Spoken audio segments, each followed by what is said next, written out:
Decía que el domingo pasado tuvimos la primera parte del estudio, el nuevo orden mundial.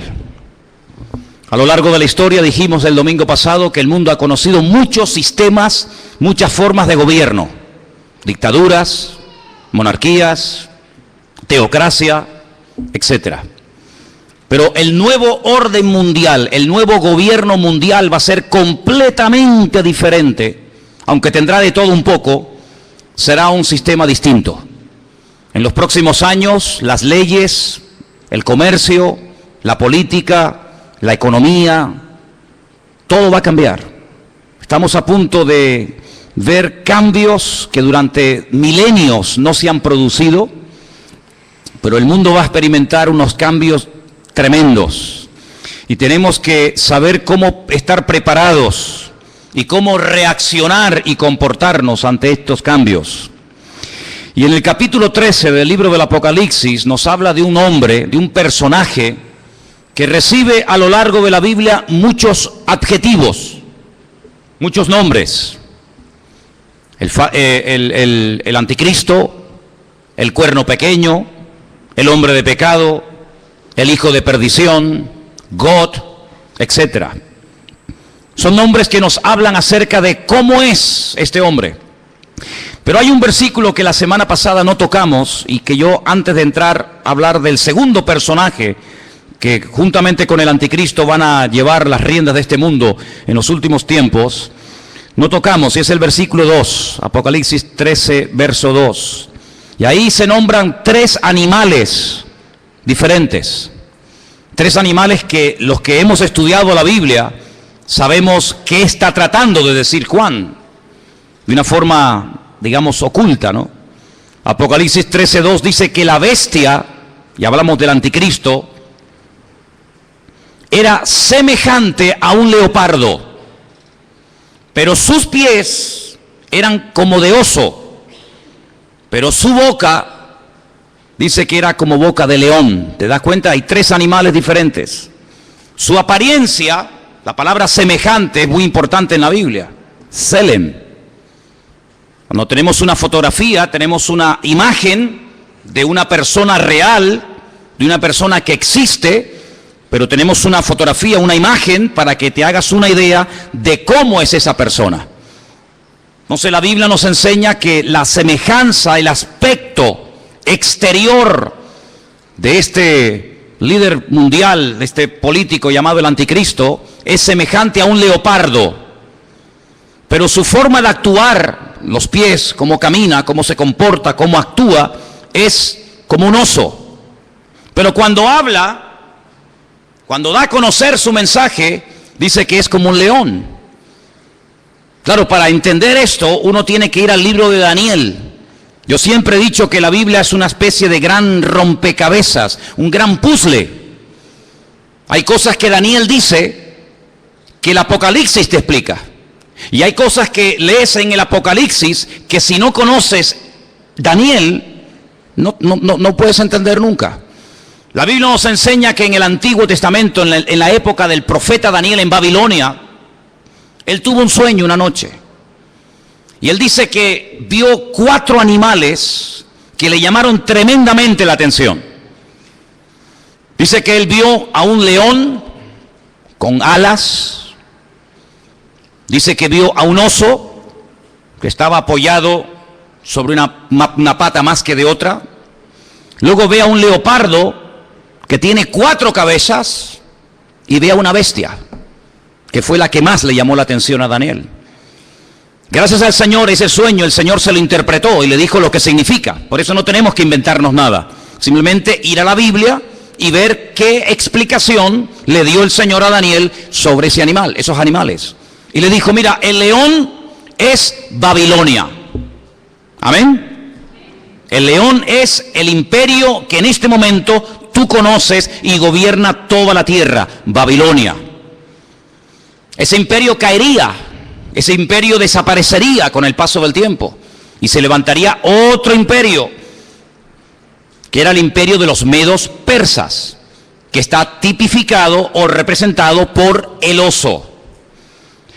Los medos persas también caerían desaparecerían de la escena mundial y se levantaría un tercer imperio tremendamente poderoso, el imperio de Alejandro Magno, los griegos, representado con un leopardo de 4 cabezas. Y finalmente dice que ve una bestia, no es un animal normal y corriente, es algo extraño, es una bestia, es un monstruo que dice que tiene 10 cuernos y bueno, es un animal indescriptible porque ya te digo, no existe. La historia nos enseña que Alejandro Magno, cuando murió, no dejó descendencia.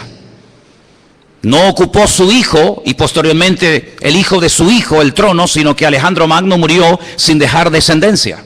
Algunos dicen que era homosexual y que nunca se casó y tuvo hijos. Su imperio, que era un imperio enorme, que se extendió por todas partes del mundo conocido, cuando él muere, se divide en 4 pedazos.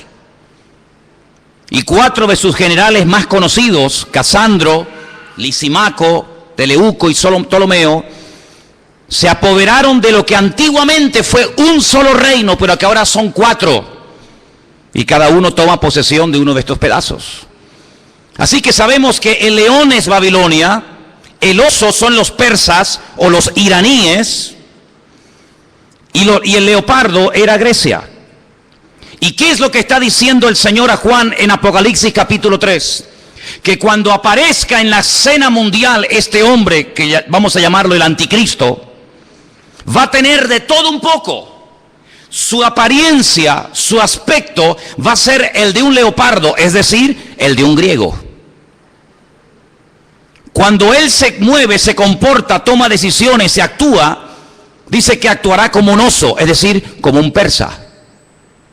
Pero dice que cuando abre la boca y hable, se va a comportar como un león, como un babilónico.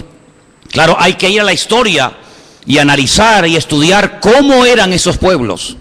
Porque aunque eran todos imperios terribles y paganos y idólatras y despiadados, hay características de unos que otros no tienen. Por ejemplo, los griegos le dieron mucha importancia al aspecto físico, al hedonismo, al vivir bien, al pegarte la gran vida. Pero cuidado, no eran ateos. Los griegos no eran ateos. Les recuerdo que cuando el apóstol Pablo fue a Grecia, a un lugar público llamado el Areópago, donde se compartían las enseñanzas, y allí estaban los filósofos de la época, el apóstol Pablo dijo: hoy paseando por vuestra ciudad, por Atenas, he observado que ustedes los atenienses sois gente muy religiosa. No eran ateos, pero eran religiosos.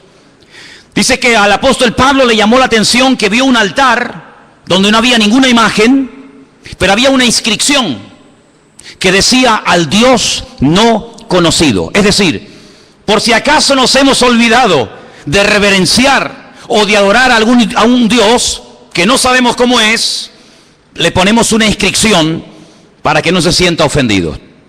Luego, una de las características de los griegos era que le daban mucha importancia a la cultura, a la filosofía, a los deportes. Ellos fueron los inventores, los creadores de las Olimpiadas.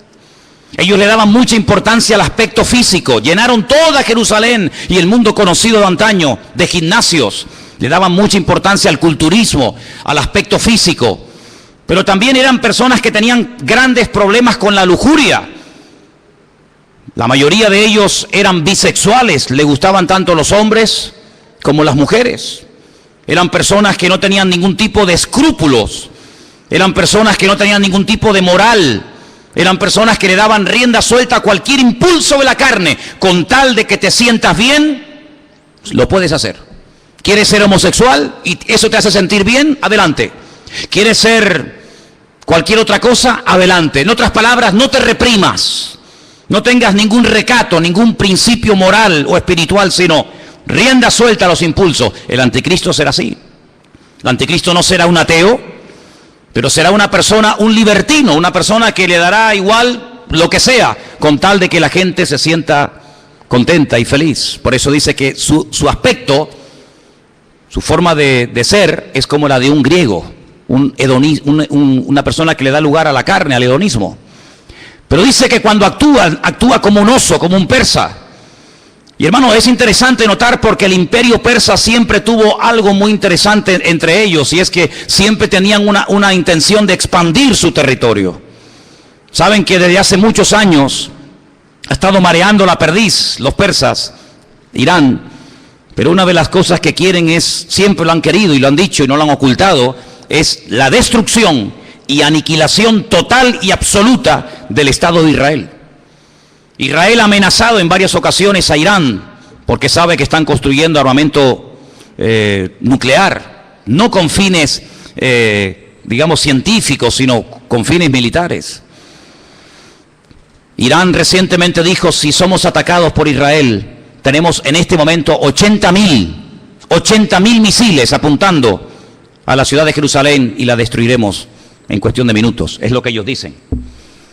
Por lo tanto, aunque aparentemente es una persona pacífica y educada y con una cultura tremenda, por otra parte, en su corazón es una persona que le gusta la guerra. Dice la Biblia, recuerden, la semana pasada cuando hablamos de este personaje, dice que él cambia de religión. Dice que al Dios de sus padres lo deja de adorar y comienza a adorar a Alá Maozín, al Dios de las fortalezas o al Dios de la guerra. Es una de las características del anticristo. No es un ateo, pero es una persona que utiliza lo espiritual, lo religioso, para fundarse en esa fuerza espiritual que da, por así decirlo, la religión, y emprender guerras. Todos sabemos que muchas guerras se han emprendido y las que faltan en nombre de Dios o en nombre de la religión. Los protestantes han matado gente, los católicos han matado a gente. No hay ni una sola religión que no esté manchada de sangre. Todos han utilizado el nombre de Dios. Cuando la famosa guerra del Golfo, veíamos a Saddam Hussein orando para recibir fuerzas para atacar a los americanos y vencerlos, pero también veíamos en las iglesias de Norteamérica orando a los creyentes para que los soldados norteamericanos no murieran, y vemos que se mezcla todo, lo político, lo religioso, lo espiritual. Así será el anticristo, un sincretismo, una mezcla de todo, una mala utilización del nombre de Dios, utilizando a Dios para beneficios personales. Pero dice que cuando él habla como un león, es decir, será un ser arrogante. Los babilónicos, si algo tenían que les caracterizaba, era la arrogancia, la soberbia. Se creían que eran los amos, los dueños del mundo. Así será este personaje. Pero este personaje del cual hablamos la semana pasada, que es la primera bestia, la que sube del mar entre las naciones, de los pueblos, de entre los gobiernos, tendrá el apoyo total y absoluto de otra bestia que vamos a ver sus características. Apocalipsis capítulo 13, versículo 11. Y fíjense en esta palabra. Después vi otra, no es la misma, es otra bestia que subía de la tierra. La primera bestia subía del mar, la segunda sube de la tierra. Tenía 2 cuernos semejantes a los de un cordero, pero cuando hablaba como un dragón. Jesús dijo en cierta ocasión que de la abundancia del corazón habla la boca. ¿Cuántos dicen amén? Su aspecto es un cordero, pero en cuanto abre la boca sale toda la basura que tiene dentro y se da a conocer lo que realmente lleva: maldad y muerte por todas partes. Dice que ejerce toda la autoridad de la primera bestia en presencia de ella. Hace que la tierra y los moradores de ella adoren a la primera bestia, cuya herida mortal fue sanada. Versículo 13. También hace grandes señales, de tal manera que aún hace descender fuego del cielo a la tierra delante de los hombres. Versículo 14. Engaña a los moradores de la tierra con las señales que se le ha permitido hacer en presencia de la bestia, mandando a los moradores de la tierra que le hagan imagen a la bestia que tiene la espada, la herida de espada, y vivió. Se le permitió infundir aliento a la imagen de la bestia para que la imagen hablase e hiciese matar a todo el que no la adorase. Verso 16. Hacía que a todos, pequeños y grandes, ricos y pobres, libres y esclavos, se les pusiese una marca en la mano derecha o en la frente. y que ninguno pudiese comprar ni vender sino el que tuviese la marca o el nombre de la bestia o el número de su nombre. Dice, aquí hay sabiduría. El que tiene entendimiento, dice, el que tiene entendimiento cuente el número de la bestia, pues es un número de hombre y su número es 666. Es decir, que en los últimos tiempos surgirá un nuevo orden mundial. El mundo no será como lo hemos visto hasta el día de hoy, donde cada uno hace lo que le da la gana y cada uno gobierna. No. En los últimos tiempos habrá un nuevo orden mundial dirigido y capitaneado por un presidente mundial que tendrá una fuerza militar, económica y política increíble. Y a este personaje se le conoce vulgarmente con el nombre del anticristo, el que se opone a Cristo, el que quiere suplantar la figura de Cristo. Pero tendrá a una persona que la Biblia lo llama, fíjense qué curioso, falso profeta. Si analizamos toda la Biblia, vemos que la figura de los profetas era algo muy importante. La Biblia está llena de verdaderos y auténticos profetas. Daniel, Jeremías, Isaías, Habacuc, Sofonías, Malaquías, cientos de buenos profetas. ¿Qué era un profeta? Un profeta era un hombre de carne y hueso, como cualquiera de nosotros, con una comunión con el Señor tremenda, que a través de sueños o de visiones o por voz audible recibía mensajes del Eterno, recibía mensajes del Señor para transmitirlos al pueblo de Israel, para que de esa manera el pueblo no pecara, para que de esa manera el pueblo no terminara adorando a otros dioses, para que el pueblo supiera en todo momento lo que tenía que hacer y lo que no tenía que hacer. Un profeta era una bendición para el pueblo. ¿Por qué? Porque era el nexo que unía al pueblo con Dios y a Dios con el pueblo. Era la persona que hacía la función de la boca de Dios. Cuando Dios quería decirle algo al pueblo, hablaba a través del profeta. Pero dice la Biblia, y la Biblia está llena de ejemplos de falsos profetas. Hay capítulos enteros en Jeremías, en Ezequiel y otros libros que nos hablan acerca del daño tremendo que hacían los falsos profetas. Por ejemplo, la Biblia dice que cuando las tropas del rey Nabucodonosor habían rodeado la ciudad de Jerusalén, había falsos profetas que decían, tranquilos, no pasa nada, no se preocupen, vamos a ganar la guerra. Nabucodonosor va a ser derrotado, se va a cansar y se va a marchar a su tierra.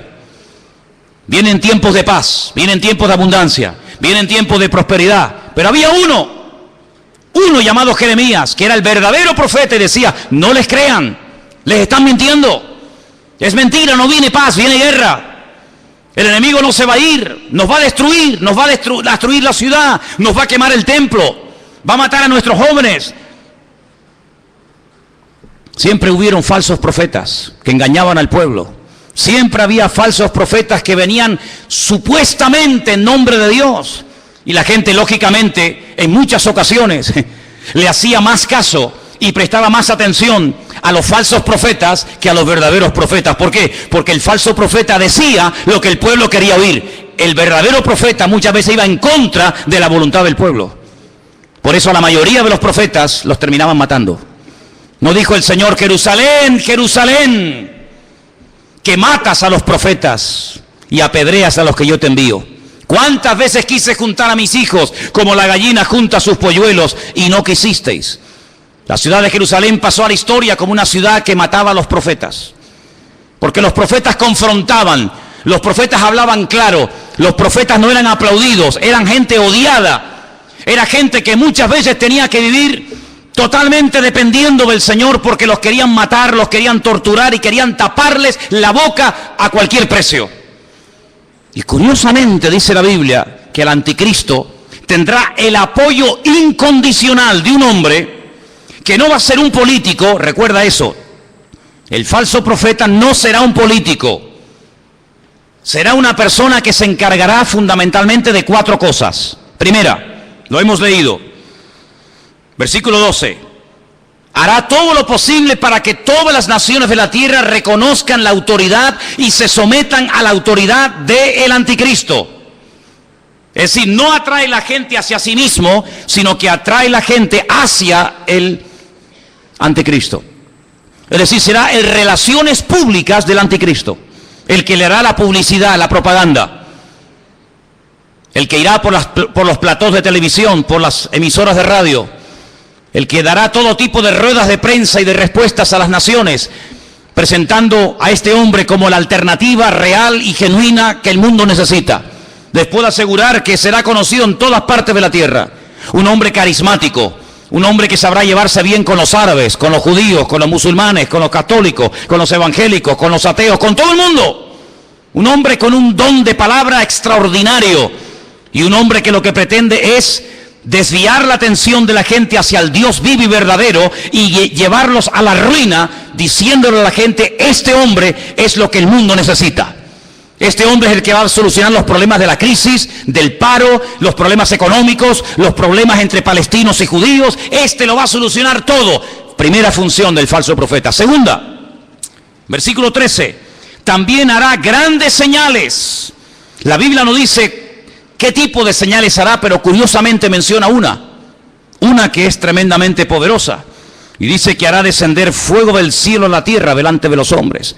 Solamente hubo un hombre en toda la historia de la humanidad que en un momento oró y cayó fuego del cielo, demostrando que el Dios que él adoraba y honraba era el verdadero Dios, y era el profeta Elías. En el monte Carmelo dice la Biblia que allí hubo una confrontación del mundo de las tinieblas contra el mundo espiritual, contra el mundo del Señor.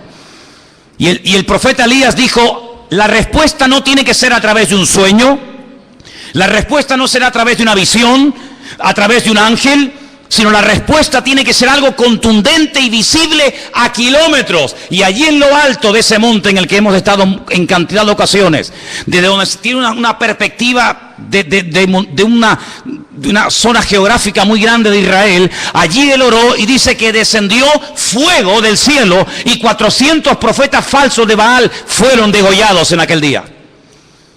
Nunca más nadie ha hecho eso. Bueno, perdón.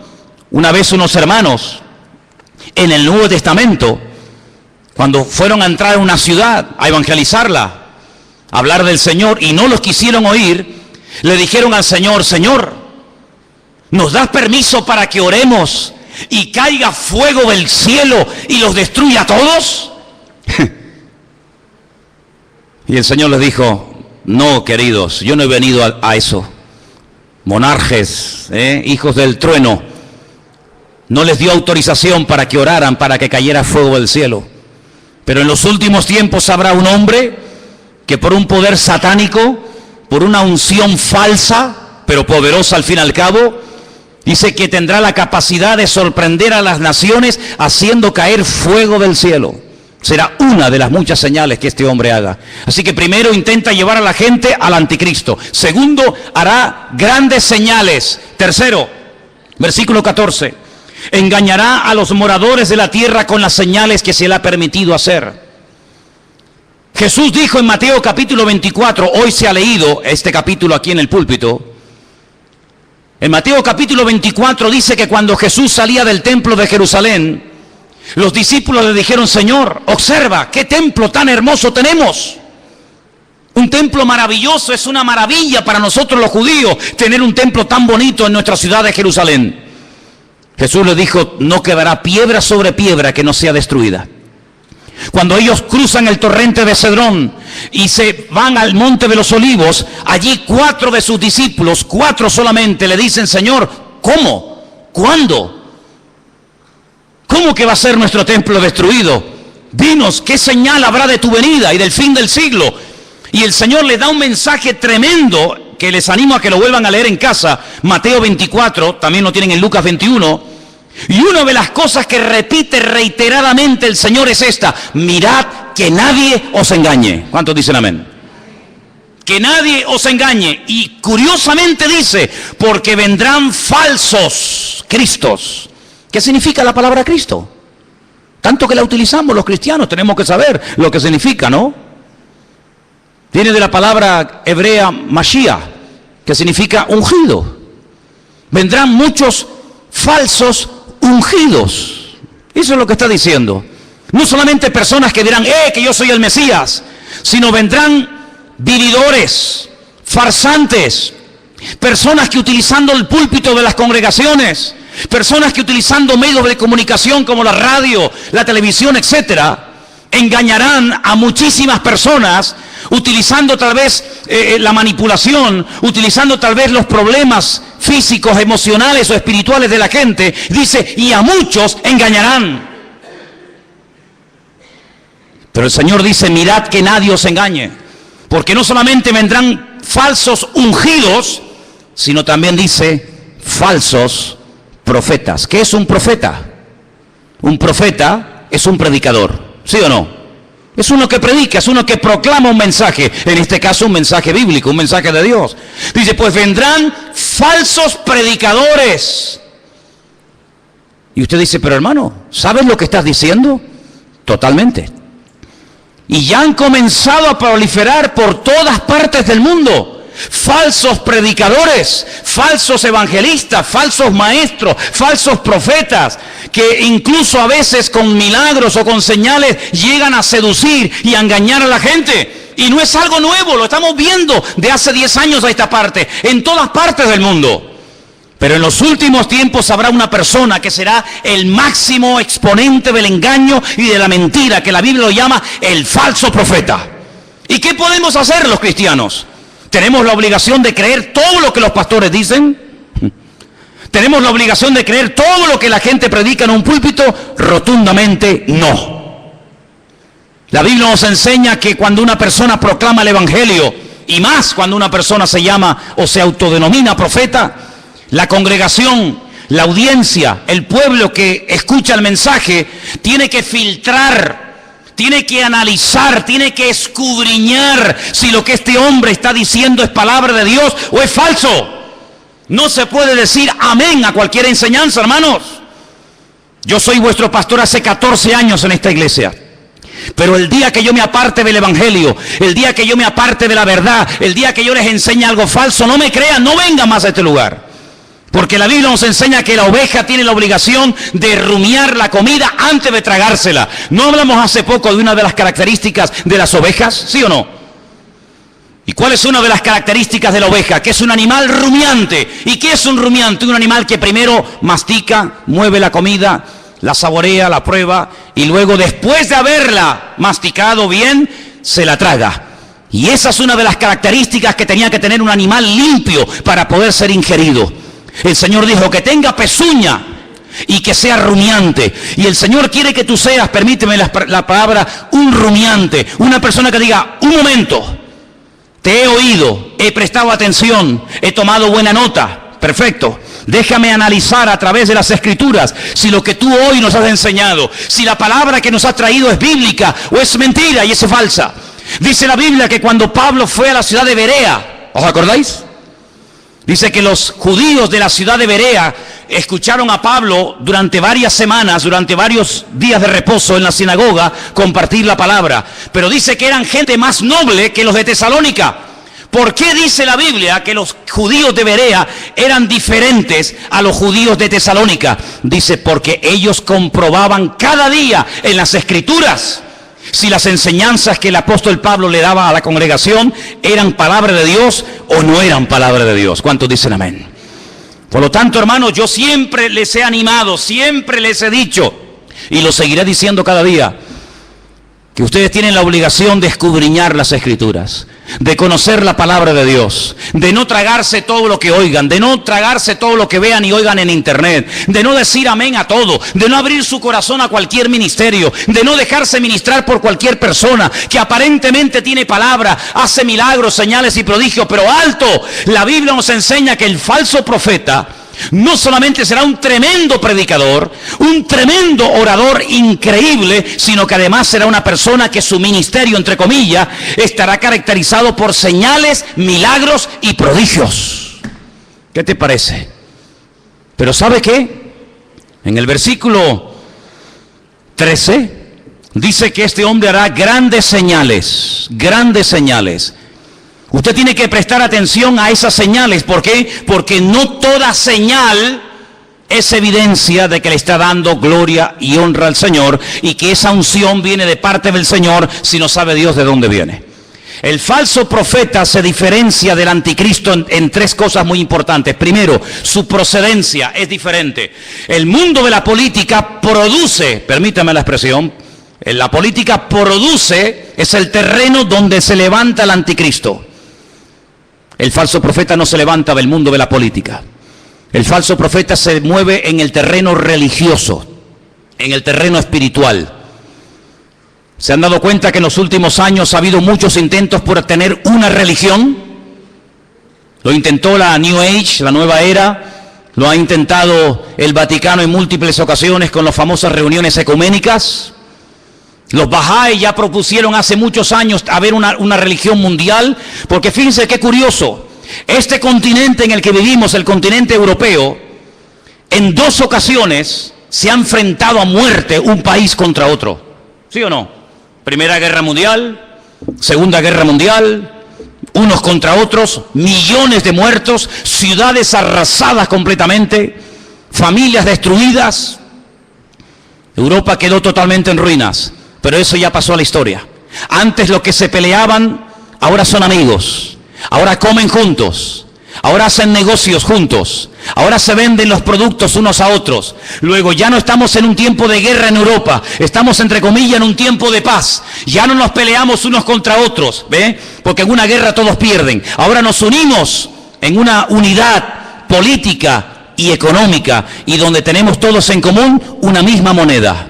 ¿Sí o no? Usted puede viajar por Europa, por muchos países, y no tiene que cambiar en un país la moneda, en otro la otra, sino que con una misma moneda se puede mover. Ya no hay fronteras. ¿Se acuerdan cuando viajamos por Europa? Ya no hay fronteras. Puedes pasar de un país a otro prácticamente ya, a cualquier hora puedes pasar de un país a otro. Pero falta una unidad. Sí, hay una unidad militar, hay una unidad política, hay una unidad económica, pero no hay una unidad espiritual. El anticristo, a través del falso profeta, una de las cosas que tratará de mover en el mundo es que la gente llegue a la conclusión de que no es bueno que haya tantas religiones, sino que lo mejor es que haya una religión donde todos se sientan a gusto. Ya hace años están tratando de crear el Crislam. El Crislam, quieren unir el Islam con el cristianismo. En muchas congregaciones evangélicas, ya la palabra Jehová o la palabra Yahvé o la palabra el Eterno o la palabra Dios ha desaparecido. Ya hay una nueva versión circulando de la Biblia en muchas iglesias evangélicas del mundo donde aparece la palabra Alá. En el principio creó Alá los cielos y la tierra. Alá lo que estamos diciendo. En otras palabras, para llevarnos bien, quitemos la palabra Dios, pongamos la palabra Alá. Hay muchas Biblias donde han quitado la palabra sangre. Es increíble cómo puede haber instituciones evangélicas que han quitado la palabra sangre de la Biblia, porque es una palabra que no es una palabra que choca, o es una palabra muy fuerte. Amados hermanos, vienen tiempos de cambios como ustedes no se pueden ni imaginar. Vienen tiempos en los que no solamente lo económico cambiará de una forma tremenda, sino lo espiritual cambiará de una forma que ustedes no se pueden ni imaginar.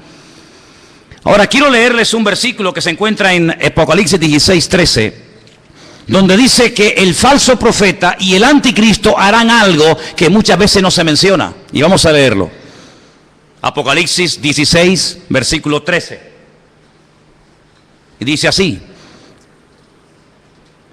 vi salir de la boca del dragón, Satanás, de la boca de la bestia, el anticristo, y de la boca del falso profeta, 3 espíritus inmundos a manera de ranas.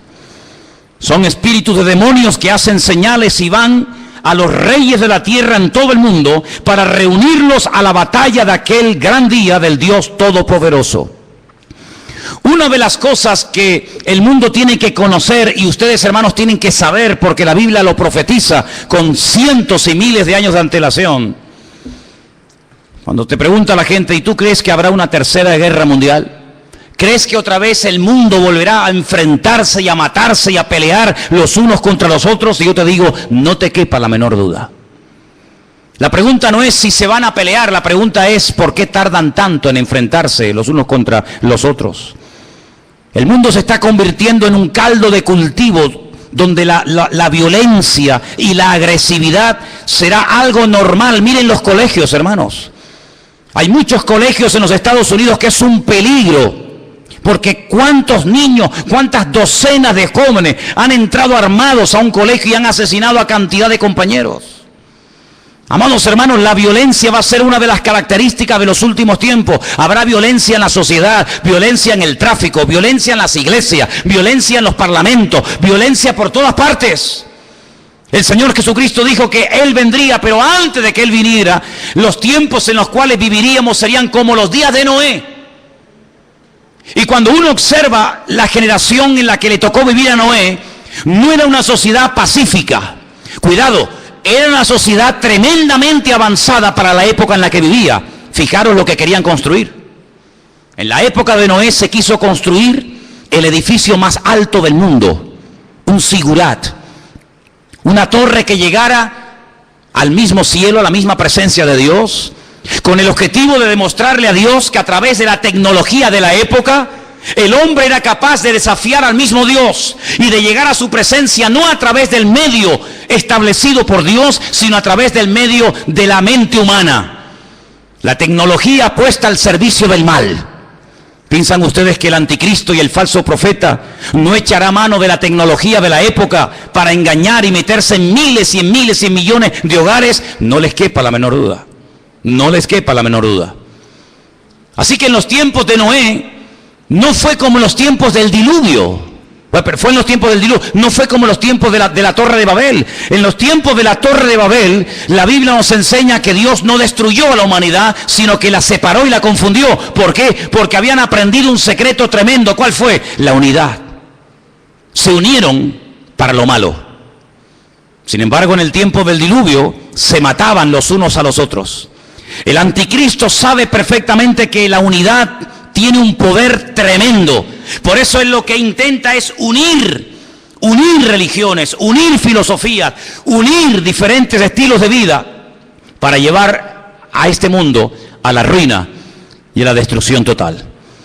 Una de las cosas que el hombre ha intentado y lo está consiguiendo desde los tiempos de la Edad Media es desterrar la palabra Dios, la palabra Biblia, del vocabulario del ser humano. Hoy en día se oye hablar muy poco de Dios, muy poco de Biblia. ¿Por qué? Porque los hombres a lo largo de la historia han intentado destruirse los unos a los otros.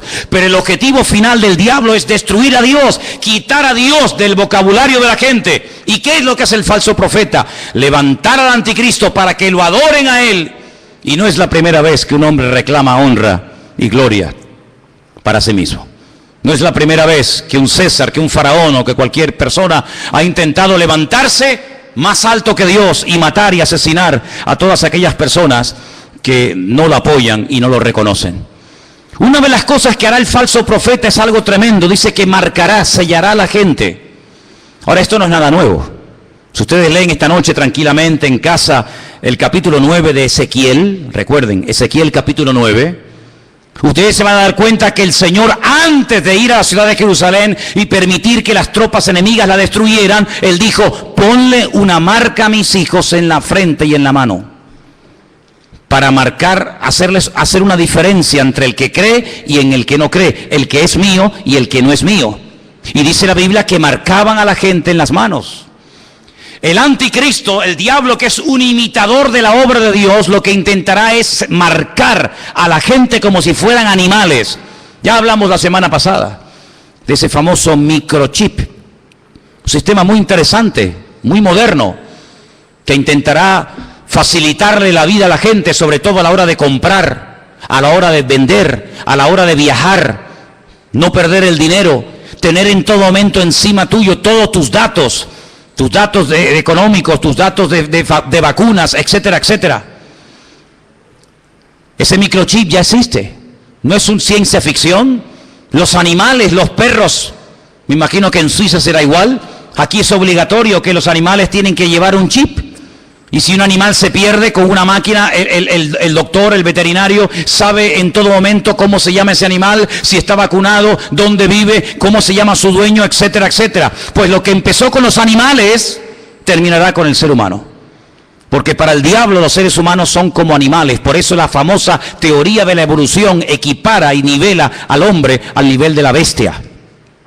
En la famosa Constitución Europea, creada, diseñada y escrita por el famoso Jacques Chirac, jefe de toda la masonería europea, él puso al mismo nivel a un animal que a un hombre, de tal manera que si un hombre quiere casarse con un perro, con un gato, con una vaca o con cualquier animal, lo puede hacer. ¿Por qué? Porque al fin y al cabo todos somos animales. Sin embargo, desde el punto de vista bíblico, Dios dignifica a la raza humana por encima del animal. ¿Cuántos dicen amén? El animal está para servir al hombre, no el hombre para servir a la bestia. Pero en los últimos tiempos Satanás intenta marcar a los hombres como si fueran animales.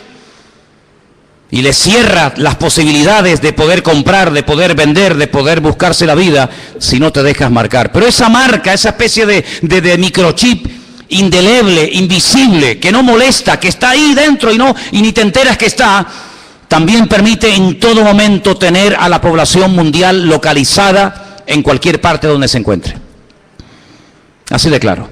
Dice que este microchip está alimentado por una pequeña pila de litio, de tal manera que si la persona en un momento determinado decide quitárselo y lo toca y lo abre, se envenena la sangre por esa sustancia.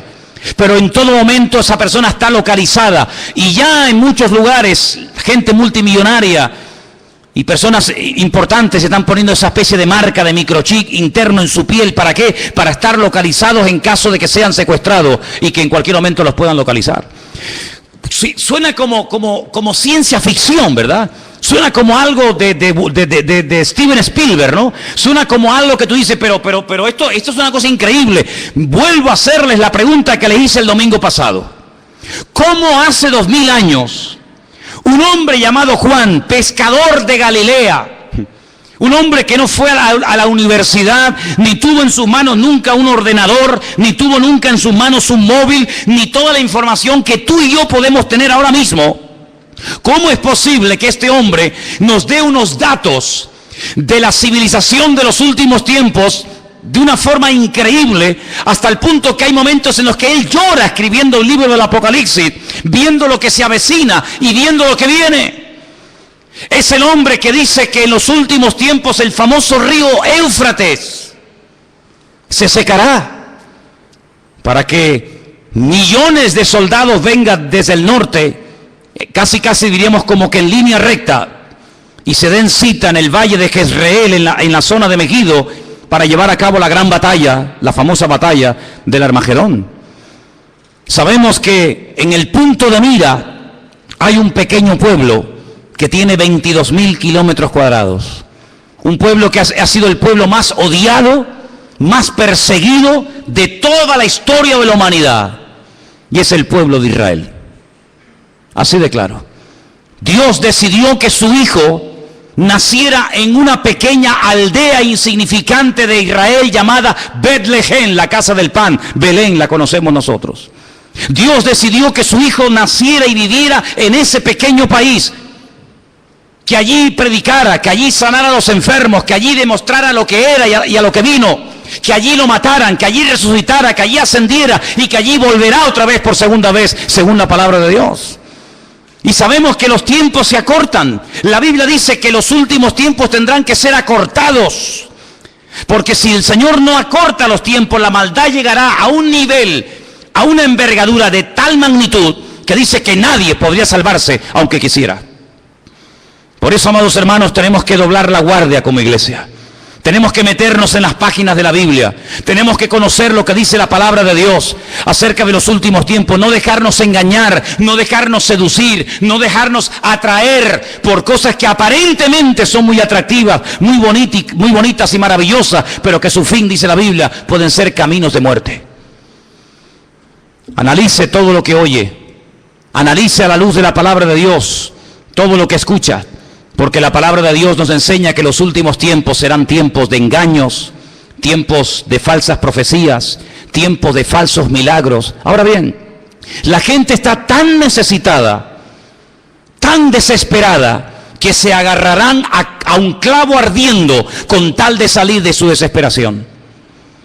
Nunca olvidaré cuando una persona enferma me dijo: si yo supiera en este momento que el diablo me puede sanar, le entregaría mi vida a él.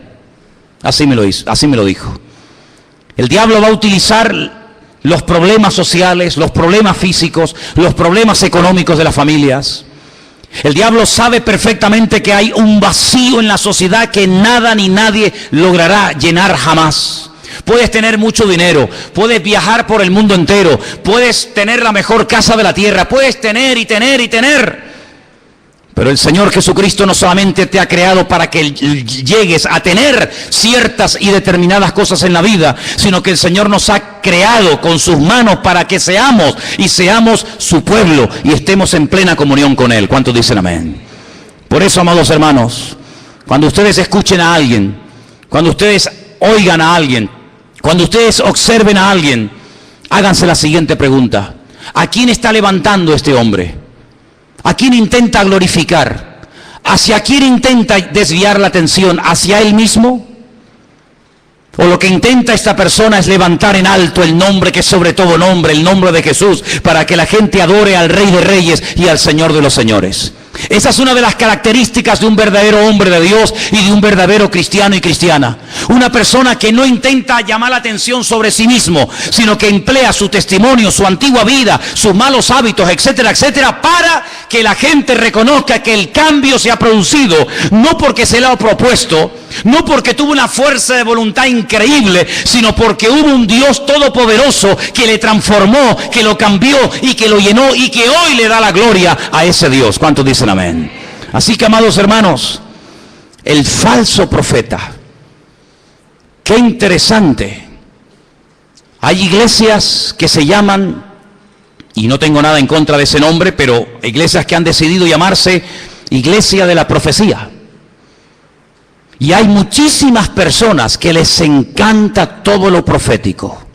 He ido incluso a algunas reuniones, he ido a algunas convenciones, no muchas, pero alguna vez he escuchado personas que cuando van a un evento, a una conferencia, a un culto especial, lo que te dicen es: he venido aquí porque este hombre o esta hermana o esta mujer tiene profecías y tiene palabras para mí.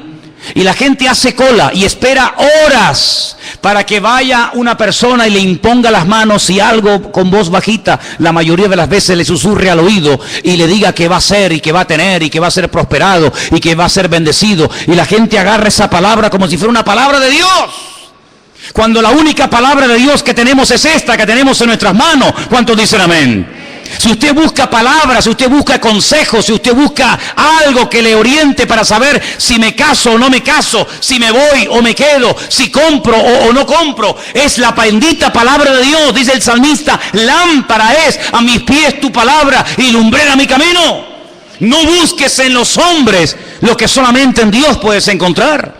Si buscas palabra, métete en tu aposento, dice la Biblia, cierra tu puerta. Y tu Padre que te ve en lo secreto, dice, te recompensará en público. Pero qué fácil es ir a una persona para que nos diga esa persona supuestamente en nombre de Dios lo que yo tengo que hacer. Cuidado, porque la Biblia dice que en los últimos tiempos el don de la profecía será mal usado para engañar y para seducir a las almas inconstantes. Claro que creemos en las profecías. No menospreciéis las profecías, dice la Biblia, pero las profecías de la Biblia, no las profecías inventadas, no el producto de la imaginación. ¿Saben lo que decía Jeremías al pueblo?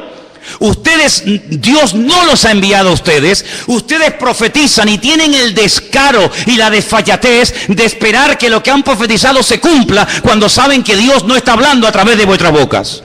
Amados hermanos, maldito el hombre que confía en el hombre, pero bienaventurado el hombre que confía en el Señor. ¿Cuántos dicen amén? Vienen tiempos difíciles, vienen tiempos de cambios, vienen tiempos donde vamos a ver cosas muy raras, muy extrañas. Ya hay iglesias en el mundo para homosexuales, no sé si lo sabían. Iglesias evangélicas gay, ya están por el mundo, por todas partes. Iglesias donde ya no se habla de la sangre de Cristo ni la muerte del Señor. Iglesias donde todo vale. Iglesias donde te puedes casar, separar, divorciar, estar con este, estar con la otra, estar con él, ahora me caso, ahora me divorcio y no pasa nada. Dios es un Dios de amor. Vamos a ver cosas muy extrañas en los últimos tiempos. Pero recuerda algo, Dios es santo y quiere que tú y yo también seamos santos. Huye de todo lugar donde te lo pongan fácil. Escúchame bien. Huye de todo lugar donde te lo pongan fácil para que no te ofendas. Lo políticamente correcto, sabes que es una expresión que se usa mucho hoy en día, ¿no? Lo políticamente correcto, no lo digas tan duro para que no se ofendan, no lo digas tan contundente para que no... Huye de los lugares donde todo te lo ponen bonito y fácil. El Señor no viene a agradarnos los oídos. Sin confrontación no hay cambio. Y la palabra de Dios viene para sacudirnos y para que le busquemos a Él en espíritu y en verdad. Y si el Señor tiene que sacudirnos en esta tarde y romper esquemas religiosos de nuestra vida, y si tiene que abrirnos nuestros ojos a una realidad que viene, nos guste o no, pues bendito sea el Señor. Pero la iglesia en esta hora tiene que dar la talla.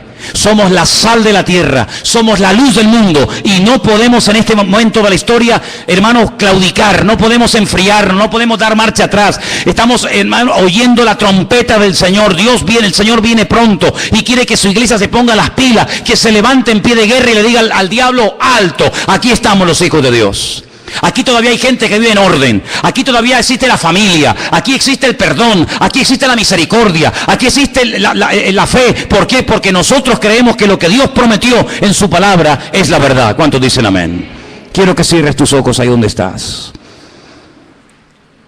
Y recuerda las palabras del Maestro. Mirad que nadie os engañe. Mirad que nadie te engañe. Ni pastores, ni profetas, ni rabinos, ni falsos mesías, que nadie te engañe.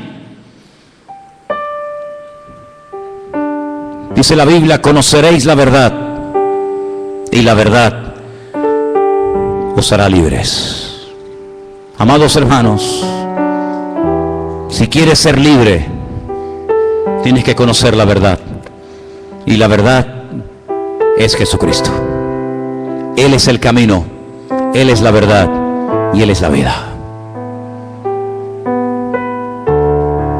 La gente va a ser engañada porque buscan fuera del Señor. Si buscaran en Dios no serían engañados. Si buscaran en la palabra de Dios no serían apaleados ni heridos. El problema es cuando a veces buscamos fuera de Dios otros caminos, otras formas, y te equivocas. Si estás buscando, busca en Dios. Ven a Dios, ven a Él en esta tarde. Ríndele tu corazón. Ríndele tu vida en esta tarde al Señor. Deja que Él aclare tus dudas. Él es el verdadero. Él es el Dios vivo y verdadero y no hay otro. Gracias, Señor Jesús. Recibe toda la gloria y el reconocimiento. Dice la Biblia que el anticristo, una de las cosas que hará es negar que Cristo vino en carne. Negar que Él vino. Y toda persona que niega que Cristo vino es el anticristo, dice el apóstol Juan. Nosotros en esta tarde rechazamos a este espíritu y declaramos en el nombre de Jesús que tú viniste en carne. Y confieso y declaro públicamente que aquel Mesías que se hizo carne era el Mesías verdadero y no hay otro más que Él. Bendito seas.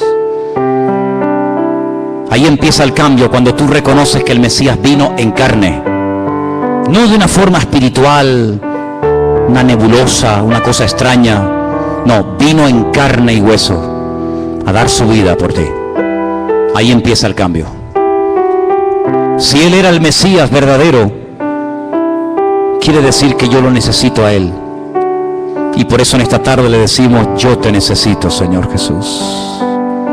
Te necesitamos, Señor, en nuestra vida. Los que somos padres, las madres, los creyentes, tus hijos te necesitan hoy más que nunca, Señor. En este tiempo de engaño, en este tiempo de tantos cambios y de tanta agresividad, nosotros te decimos: tú eres nuestra paz. Tú eres nuestra calma en medio de la tormenta, Señor Jesús. Recibe la gloria, Dios mío. Recibe la honra, mi Señor. Aleluya. Si en esta tarde entre nosotros hay alguien que nunca le ha entregado su vida al Señor, yo te animo a que lo hagas hoy. Te animo a que ahí donde estás le digas: Señor, yo me entrego a ti. Yo quiero conocerte, Jesús. Yo no te ofrezco una religión. El Señor no es religión, el Señor es una relación personal. Ahí donde estás, entrégale su vida a Jesús. Pídale perdón a Dios. Dile: perdón, Señor, perdóname. Limpia mis pecados. La iglesia no es un club donde venimos a pasar un domingo entretenidos. La iglesia no es un lugar donde venimos a conocer gente nueva, gente agradable y simpática, no. La iglesia es un hospital donde el alma, Dios la sana. Donde el hombre puede comenzar a cambiar y vivir una vida nueva. La iglesia es un centro de entrenamiento donde nuestros pensamientos, nuestra filosofía de vida cambia para vivir según el diseño y el propósito de Dios para mi vida, donde yo muero y Él vive. Eso es la iglesia. No es un club, es un lugar donde cambiamos por dentro y por fuera. Y por eso en esta tarde te pedimos, Señor, ayúdanos a cambiar, a conocerte mejor, y guárdanos del maligno, que no seamos seducidos, ni engañados, ni arrastrados por falsas doctrinas o prácticas o enseñanzas, sino que nunca nos desviemos de tu palabra ni un milímetro, porque tu palabra es el fundamento de nuestra vida. Gracias, Señor, porque tu palabra un día llegó a nuestra vida y ahora estamos edificando nuestra existencia sobre la roca, sobre Cristo Jesús nuestro Señor. A ti te damos la gloria y la honra, en el bendito nombre de Jesús. Amén.